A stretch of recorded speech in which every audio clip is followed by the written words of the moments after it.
3년 4개월 동안 팬데믹 기간이었는데 지금 생각해보면 언제 그랬냐는 듯 벌써 우리의 일상에서 좀 잊혀져 가는 듯합니다. 그런데 저는 그 3년 팬데믹 시간 지났지만 요즘도 한 번씩 종종 그때 생각나는 장면이 하나 있습니다. 당시에 대통령께서 교계 지도자 7인 정도를 청와대 초청해서 오찬을 가졌습니다. 그때 그 자리에서 이런 워딩을 남겼습니다. 종교가 마음의 평안을 주기는 하지만 이 코로나를 해결해 주지는 못하지 않습니까? 그러니 목사님들 현장 예배를 멈춰 주시기를 바랍니다. 이렇게 얘기를 했습니다. 여러분 어떻습니까? 다른 종교는 차치하고서라도 우리가 믿는 예수 그리스도의 기독교가 과연 힘들 때, 위기의 때에 우리에게 마음의 평안만 주는 종교입니까? 정말 기독교는 코로나를 해결해 주지 못합니까? 못했습니까? 하나님의 섭리와 하나님의 뜻과 하나님의 의도와 메시지 속에서 코로나가 허용되었고, 그리고 하나님께서 의료진들에게 지혜를 주셔서 백신이 개발되게 하셨고, 그리고 코로나 3년 4개월 WHO에서 종식 선언될 때까지 이 모든 것이 하나님의 손 안에 있었던 일 아닙니까, 여러분? 하나님이 해결하신 거 맞습니까? 예. 제가 그때 그 워딩을 보면서 하나 생각나는 성경의 장면이 애굽의 바로였습니다. 바로가 하나님께 10가지 재앙을 겪었을 때 두 번째 개구리 재앙 때 그 나일강에 있던 수많은 개구리가 자신의 침실에까지 막 올라오니까 바로가 기겁을 하며 너무 힘들어서 모세를 불러서 모세야, 너의 하나님께 간구해서 이 재앙을 제발 멈추게 해달라, 이런 요청을 합니다. 여러분 이게 3000년 전의 일입니다. 그 말은 그 당시에는 교회와 교인들이 능력이 있어서 세상이 교회와 교회 지도자들 향해서 여러분 제발 모여서 이 나라를 위해서, 이 재앙을 위해서 하나님께 기도해 달라고 요청하던 때가 있었다는 것입니다. 대조적이죠. 그런데 지금은 코로나 때는 제발 당신들 모이지 말라고, 어쩌면 마치 과장된 기독교가 확산의 진원지인 것처럼 우리가 그런 취급을 받을 때도 있었지 않습니까?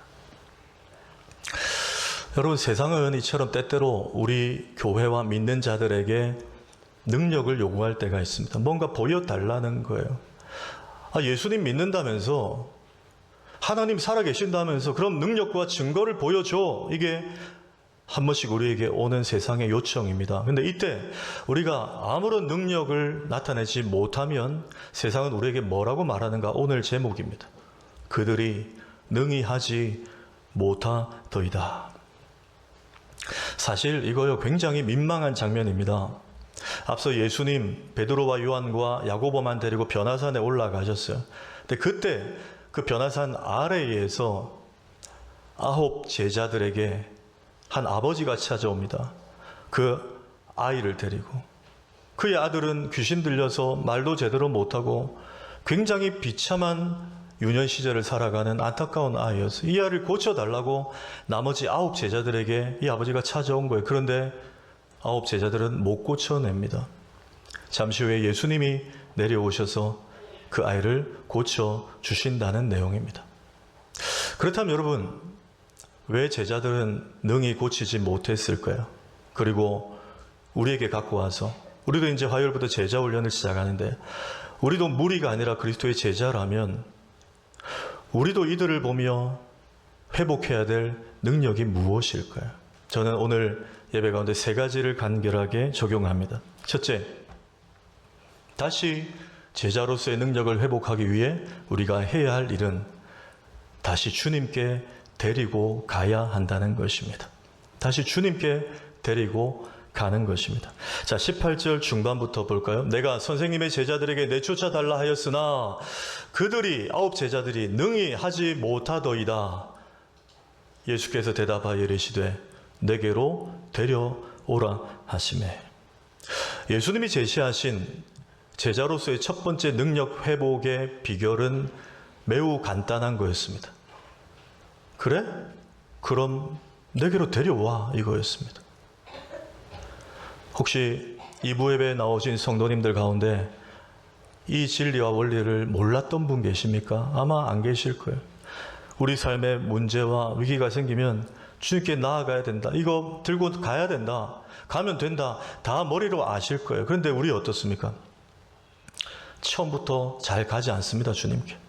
내 머리와 지혜와 또 사람들의 생각도 수렴하고 내 역량으로 어떻게 하면 해보고 권면합니다. 우리 2부 예배 드리는 성도님들은 가정과 사업장과 자녀의 어떤 문제라도 생기면 즉시 예수님께 그 문제를 데려가시기를 축복합니다. 예수님은 그걸 답이라고 말씀하셨어요. 알면서도 가지 않는 이 세대들을 향해서 내 머리, 내 견해, 그게 여러분 오늘 14절의 장면이죠. 14절 한번 볼까요? 이에 그들이 제자들에게 와서 보니 예수님과 베드로와 요한과 야고보가 내려와서 가까이 와보니 큰 무리가 그들을 9 제자들을 둘러싸고 서기관들이 그들과 더불어 변론하고 있더라. 변론이 뭐냐? 쉽게 말해서 회의입니다. 논의했다는 거예요. 왜 못 고쳤지? 제자들도 우리가 왜 못 고쳤지? 다른 이들도 저들이 정말 예수의 제자가 맞나? 예수는 고치던데 뭐가 문제지? 따지고 분석하고 있었다는 거예요. 여러분, 그런 의미에서 가급적 교회 회의 길게 하지 마시기를 축복합니다. 회의 길게 해서 건강한 교회 있다면 저한테 한번 제보해 주십시오. 없습니다. 반대로 회의 자주 하고 회의 길게 하는 교회치고 시끄럽지 않은 교회가 없습니다. 자, 왜 교회에서도 회의가 길어지는지 아세요? 가만 보면 다 자기 생각만을 이야기해서 그렇습니다. 세상은 그 원리가 맞습니다. 기업이나 직장은 맞겠죠. 사람들의 생각을 수렴해서 민주적이고 그리고 다수결로 결정하는 게 맞습니다. 근데 여러분, 교회는 그렇지 않을 때가 더 많습니다. 아니, 그렇지 않아야 됩니다. 교회 회의는 하나만 생각하시면 됩니다. 이 사안 예수님이라면 어떻게 하셨을까? 아멘. 또 집에 가서 하시려고. 다시요. 이 사안 예수님이라면 어떻게 하셨을까? 교회는 이거 먼저 생각해야 돼요. 이 안건이 과연 진행됐을 때 성경이 가르치는 정신에 부합한가? 그걸 생각해야 돼요. 그런데 늘 회의가 많고 회의가 길어지는 교회들 보면 다 자기 생각들, 사람들의 소리로 가득합니다. 그러니 문제를 가지고 예수님께 나아가면 해결되는데 일단 우리들끼리 모여서 사람들의 소리가 가득하니 주님의 음성이 들리지가 않아요. 그러니 해결이 안 되는 거예요. 늘 겉도는 거예요. 예전에 제가 부교역자로 있었던 한 교회는 분기별로 재직회를 하는데 재직회 한 번 하면 기본 1시간 반, 2시간이에요. 그날 목사님 설교 다 까먹고 돌아가더라고요. 어떤 분들은 싸워가지고 돌아갈 때 막 주차장에 얼굴 시뻘겋게 막 돌아가요. 여러분, 그게 뭡니까? 주일 교회 와서 은혜 받고 돌아가야지 상처받고 열받고 돌아가면 안 되는 줄 믿습니다. 그건 여러분 본질을 완전히 종교행위 하는 거예요. 종교행위. 그런 의미에서 저는 우리 부민교회 참 좋고 감사합니다. 재직회 금방 끝나요. 당회 뭐 별 길지 않아요. 요즘에 정말 그래요. 한번 따라 합시다. 하나님의 나라는 말에 있지 않고 능력에 있습니다. 믿으십니까? 말만 많이 하는 공동체는 절대 건강할 수 없습니다. 주님께 그 문제 들고 나가고 주님이 어떻게 하실지, 주님이 뭐라고 하시는지 거기에 관건이 달린 거예요. 그렇다면 여러분, 변론, 이 회의를 멈추고 왜 오늘 이 아이를 주님께로 데리고 가야 할까요? 물론 주님이 데리고 오라 했지만 돌아가면 어떤 일이 벌어지기에 이 아이를 주님께 데리고 가면 이제부터는 이 아이는 우리가 머리 싸매고 어떻게 해야 될지 고민해야 될 문제가 아니라 이제는 주님이 고민하시고 주님이 다루시고 주님이 책임지실 문제로 바뀌기 때문입니다. 그래서 주님 앞에 가면 돼요. 수고하고 무거운 짐진 자들아, 다 회의하러 오라 하지 않으시고 다 내게로 오라. 내가 너희를 쉬게 하리라. 내가 답을 주리라. 여러분 믿으십니까? 저는 보시는 대로 상당히 키가 크지만 배구를 어릴 때부터 참 좋아했어요. 보는 것도 좋아하고 막 이렇게 같이 하기도 하고 좋아했는. 그래서 지금도 배구 룰을 잘 압니다. 야구 좋아하시는 분, 어제도 뭐 야구 WBC 하던데 저는 야구는 잘 모르는데 배구는 좀 알아요. 배구에서 제일 중요한 포지션 역할이 어딘지 아십니까? 그 네트에 상대적으로 조금 키가 작은 중앙에 위치한 세터라는 선수예요. 세터. 경기를 세팅해 나간다 해서 세터, 게임 메이커예요. 그 중앙에 있는 선수가 공이 오면 토스를 해서 레프트와 라이트 공격수에게 올려줍니다. 만약에 이 세터가 토스를 했는데 이번에 좀 낮았다 싶어서 한 번 더 공을 건들면 투터치로 실점이 되는 거예요. 세터가 할 일은 그 공을 토스해주면 김연경 같은 선수가 그냥 상대 진영에 스파이크 꽂아 때리도록 맡기면 되는 거예요. 여러분, 이 원리를 베드로도 정확히 말하고 있는데 베드로전서 5장 7절에 한번 읽습니다. 시작. 너희 염려를 다 주께 맡기라. 이는 그가 너희를 돌보심이라. 아멘. 너희 염려를 한 60%만 주께 맡기라 하지 않았어요.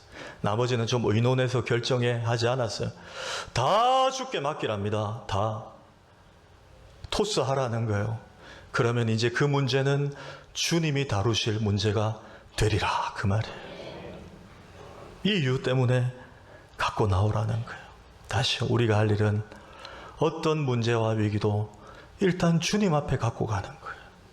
남유다 여호사밧 왕이 모압과 암몬의 공격을 받을 때 기도하며 오직 주만 바라보나이다 하면서 가장 먼저 한 제스처가 역대하 20장 13절에 유다 모든 사람들이 그들의 아내와 자녀와 어린이와 더불어 여호와 앞에 섰더라. 하나님 앞에 나갔어요. 그랬더니 하나님께서 할렐루야 성가대를 조직해서 군대보다 더 앞세워라. 그랬더니 하나님께서 복병을 두어서 그 전쟁에 승리케 하셨잖아요. 특별히 여러분 저기 보십시오. 자녀와 어린이와 더불어 하나님 앞에 나갔어요. 가정에 자녀 문제 있습니까? 자녀의 진로 위해 기도하는 분들이 있습니까? 포기하지 마시고 하나님 앞에 갖고 나오시기를 축복합니다. 그 자녀도 어떻게든 하나님 앞에 데리고 나오셔야 돼요. 하나님이 만지시고 다루어 주실 것입니다. 두 번째는 다시 능력을 회복하기 위해 우리가 해야 할 일은 다시 주님께 연결되어야 한다는 진리입니다. 오늘 오후에 이제 일본 미션 트립 팀 선교 보고와 또 스케치 영상도 보고 간증도 할 건데, 제가 지난번 일본 미션 트립 가면서 이 아이패드를 이제 들고 갔어요. 혹시 숙소에서 조금 시간이 있을 때 뭐 제가 보는 강의들이나 이런 걸 좀 보려고 들고 갔는데, 근데 그 숙소에 분명히 와이파이가 된다고 이렇게 돼 있었어요. 그래서 제가 비밀번호를 쳤는데 아무리 해도 연결이 안 돼요. 인터넷이. 그래서 이제 청년들에 가서 물어볼까 하다가 혹 무식이 단로 날까봐 자존심 때문에 저 혼자 계속 막 하다가 결국 묻지 않고 5일 동안 쓰지도 못하고 무용지물로 그냥 돌아왔습니다.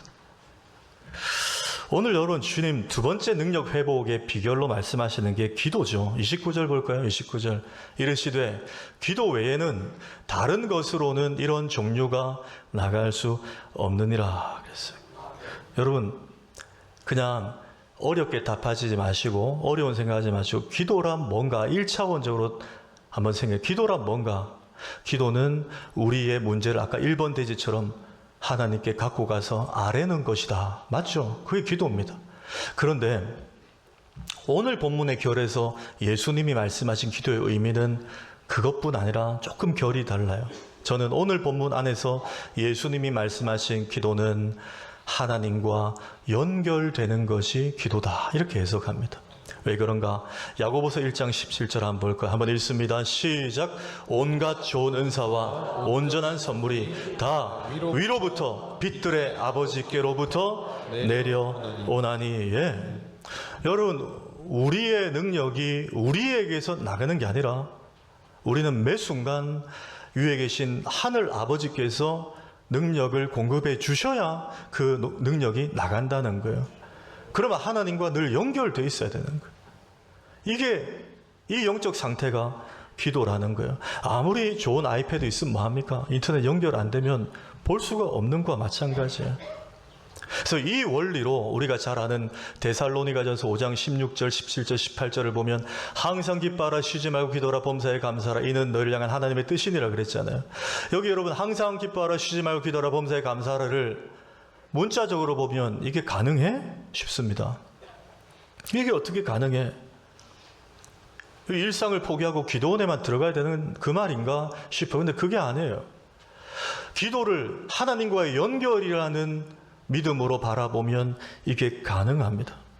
항상 쉬지 말고 범사에는 기도원에만 들어가 있으라는 게 아니고 여러분 직장에서, 가정에서, 일상에서도 하나님과 연결되어 있으라는 거예요. 여러분 버스나 지하철로 어디 가실 때, 출근하실 때 거기서도 여러분 하나님 말씀을 볼 수가 있잖아요. 운전하실 때 부민교회 파송 찬양 USB 틀어놓고 들을 수 있잖아요. 찬양 가운데 임재하시는 주님을 느낄 수가 있어요. 직장에서 일하실 때도, 힘든 사람 대할 때도 하나님 저에게 감당할 힘을 주십시오. 하나님과 연결되는 거예요. 우리 햇세대 자녀들 아기들 출산하고 잠 못 자고 아기들 키울 때 너무 힘들어요. 그래서 남편에게 바가지 긁는 게 아니고 하나님께 거룩한 바가지를 긁으시길 바랍니다. 하나님 너무 힘들어요. 체력 주세요. 너무 힘들어요. 힘 주세요. 그 순간순간 고백되어지는 것이 하나님과 연결되는 기도라는 거예요. 여러분 바울이 우리가 사도행전 시리즈에 살펴봤지만 예루살렘에서 재판받아서 로마 시민권자이기 때문에 로마로 압송되잖아요. 죄수의 신분으로. 아드라무테리아노라는 배를 탔다가 지중해를 건너야 되기 때문에 알렉산드리아호로 갈아탑니다.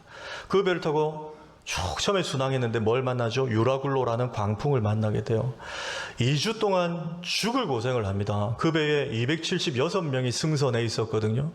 그런데 그 장면을 읽어보면 그 276명 중에 딱 한 명 바울만 그 죽음의 공포 속에서도 평안을 누리는 것을 볼 수가 있어요. 자, 사도행전 27장 볼까요?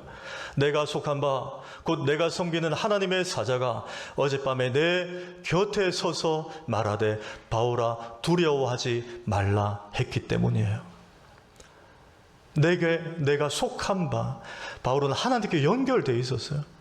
275명은 죽을 것 같이 무서웠는데 바울만큼은 아무리 유라굴로가 불어와도 배가 파선돼도 내가 속한 바 내 곁에 계신 하나님의 사자가 내게 말씀하셨다는 거예요. 바울아 두려워하지 말라. 너는 로마에 가야 하리라. 이 배가 곧 한 섬에 걸리리라. 바울만은 평안했어요. 여러분 답이 나왔습니다. 우리 삶의 모든 문제, 관건은 질병도 아니고 경제적인 폭풍도 아니에요. 그 순간 내가 하나님과 연결되어 있으면 됩니다, 여러분.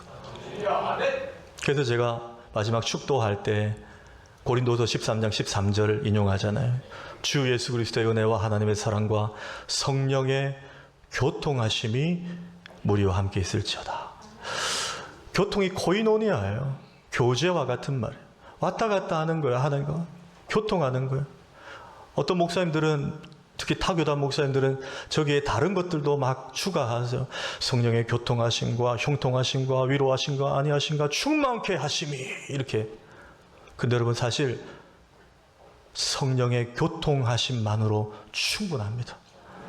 성령님이 우리 안에 교통하시면 다 그 안에 다 들어있는 거예요. 그런 의미에서 오늘 2부 예배 나오신 예배자들, 성도님들에게 권면합니다. 앞으로는, 아니 오늘부터 절대 축도하기 전에 나가지 마세요. 축도하기 전에 나가지 마세요. 하나님의 강복이 선언될 때 가장 귀한 복이 성령의 교통하시면 돼요. 하나님, 오늘 예배드린 주의 백성들이 세상에 나가서도 주님과 한순간도 끊기지 않고 교통하고 연결되게 하여 주시옵소서. 이 복을 받아 나가야 되는데 뭐가 그리 바쁘다고 별 차이도 안 나는데 그렇게 후딱 나가십니까? 오늘부터 제가 두 눈 뜨고 지켜보도록 하겠습니다. 마지막 세 번째입니다. 다시 능력을 회복하기 위해 해야 할 일은 다시 믿음을 회복하는 것입니다. 믿음을 회복하는 것.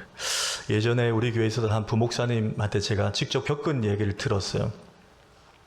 이 목사님이 신학과 학부 다닐 때 그 신학과 학생들이 학교 인근에 있는 한 청소년 수련원에 1박 2일로 수련회를 갔었답니다. 그래서 낮에 이제 집회, 교수님하고 집회를 하고 프로그램 다 마치고 저녁에 남자들은 따로 여자들은 따로 큰 숙소에 흩어져 자려고 누웠는데 낮에는 안 보였던 게 누우니까 천정에 회개 망측한 부적 몇 개가 붙어 있는 게 보이는 거예요. 그래서 이제 학생 몇이 가서 교수님에게 알렸습니다.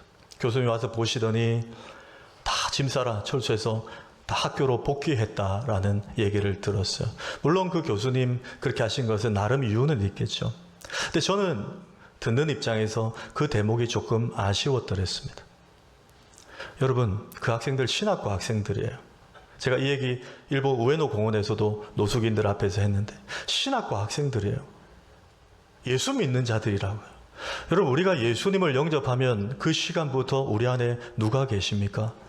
성령님, 예수의 영이, 아니 예수님이 우리 안에 계신 건 맞습니까, 여러분? 아니 예수님이 우리 안에 계신데 그 공간에 부적이 1000개, 10,000개, 아니 벽지로 도배가 돼 있다 해도 무슨 효력이 있습니까? 예수님이 더 강력하신 거 아닙니까? 그러면 얘들아, 좀 찝찝할 수 있지만 괜찮다. 우리 신학생들 아니냐? 예수 믿는 자들 아니냐? 그냥 기도하고 자라. 아무 신경 쓸 거 없다. 이러면 더 좋지 않았을까? 자, 오늘 주님 끝으로 능력 회복의 비결 세 번째로 말씀하시는 것은 믿음입니다. 19절에 대답하여 이르시되 믿음이 없는 세대여 그랬습니다. 지금 책망조로 말씀하신 거죠. 믿음이 없는 세대요. 왜 주님 마지막에 믿음을 말씀하셨을까? 이유가 있습니다. 세 장만 앞에 가면 마가복음 6장을 보시면 7절에 12제자를 부르사 둘씩 보내시며 더러운 귀신을 제어하는 권능, 두나미스, 영어로 다이너마이트, 강력한 능력을 주셨다는 거예요. 이미 이 제자들이 이 능력을 받았습니다.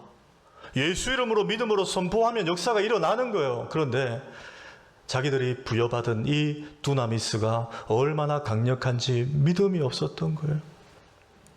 주님이 책망하십니다. 믿음이 없는 세대여, 내가 언제까지 너희와 함께 있어야 되네. 십자가를 앞두고 하신 말씀이죠. 너희 안에 능력이 있는데 왜 그걸 못했니? 안타까운 주님의 책망이에요. 여러분, 제가 지금 선포하는 문장이 동의가 되시고 맞으시면 후에 아멘 해주십시오. 기독교는 믿음의 종교입니다. 맞습니까? 예, 은혜의 종교이기도 하지만 믿음의 종교예요. 왜? 예수님 복음서에 보시면 모든 이적과 표적과 기사를 행하실 때 그냥 하셔도 되지만 늘 그 사람의 믿음을 언급하셨어요. 믿음을 요구하신 거예요. 네 구절만 볼까요? 중풍병자를 고치실 때 그 중풍병자를 메고 온 내 친구의 그들의 믿음을 보시고 그랬어요. 12의 혈루증 앓던 여인을 고치실 때도 너의 믿음이 너를 구원하였으니 그랬어요. 백부장의 종을 고치실 때도 가라, 너의 믿은 대로 될지어다 그랬어요. 나사로를 살리실 때도 마르다에게 네가 믿으면 하나님의 영광을 보리라 그랬어요. 그냥 하셔도 되는데, 능력을 베푸셔도 되는데 늘 우리에게 믿음이 있는가를 확인하셨던 이 말은 하나님은 우리의 믿음이라는 도구를 통해서 역사하신다는 거예요. 오늘 본문의 이 아버지도 마찬가지입니다. 23절에 할 수 있거든이 무슨 말이냐? 믿는 자에게는 능히 하지 못할 일이 없느니라. 믿음만 있으면 내가 일할게. 데려와라. 믿음만 있으면 내가 할게. 초지일관 믿음이에요. 말씀을 정리합니다. 한 아버지와 아들이 여행으로 한 나라의 사막을 횡단하기로 하고 그 사막 걷기를 며칠 시작했습니다. 그런데 음식도 물도 다 떨어지고 도무지 이 향방을 알지 못하는 처지에 놓였어요. 이러다 사람이 이렇게 죽겠구나 싶은 지경까지 되었습니다. 그때 아버지가 아들이 의기소침해 있는 걸 보고 아들 괜찮아 포기하지 마. 반드시 조금만 더 걸어가면 사람 사는 마을이 나올 거야. 좀만 더 힘내. 이렇게 아들을 다독였습니다. 그리고 한참을 또 걷는데 마을은커녕 사람의 시체가 있는 무덤 같은 것들이 몇 개 보이는 거예요. 아들이 화가 났습니다. 아빠 보세요. 이 무덤 보세요. 우리처럼 마을이 나올 거라고 그러고 걸어가던 사람들이 마을을 찾지 못하고 죽어 묻힌 무덤이잖아요. 이렇게 화를 냈어요. 그랬더니 아버지가 이렇게 말합니다. 아들아, 그게 아니야. 여기 무덤들이 있다는 것은 이제 조금만 더 걸어가면 사람들이 사는 마을이 있다는 거란다. 해석이 완전히 달랐어요. 여러분, 이제부터는 여러분의 가정과 사업체와 여러분의 삶에 어떤 문제와 위기가 생길 때 포기해야 되겠구나, 절망이 되구나, 낙심이 되구나 할 것이 아니고 주님을 더 신뢰하고 더 전진하며 걸어가라 하시는 하나님의 사인이구나로 해석하시기를 축복합니다. 세상 사람들은 문제를 보고 문제라 말하지만 그리스도의 제자들은, 성도들은 그 문제를 보고 하나님을 바라봐야 할 기도의 제목이라고 말합니다. 사람들은 무덤을 보면 죽음을 보지만 예수 믿는 사람들은 무덤을 보면 부활을 봅니다. 완전히 다른 게 우리의 믿음의 차원이에요. 오늘도 이 믿음 붙드시고 다음 한 주도 승리하며 살아내시는 우리 모두가 되기를 주의 이름으로 축원합니다.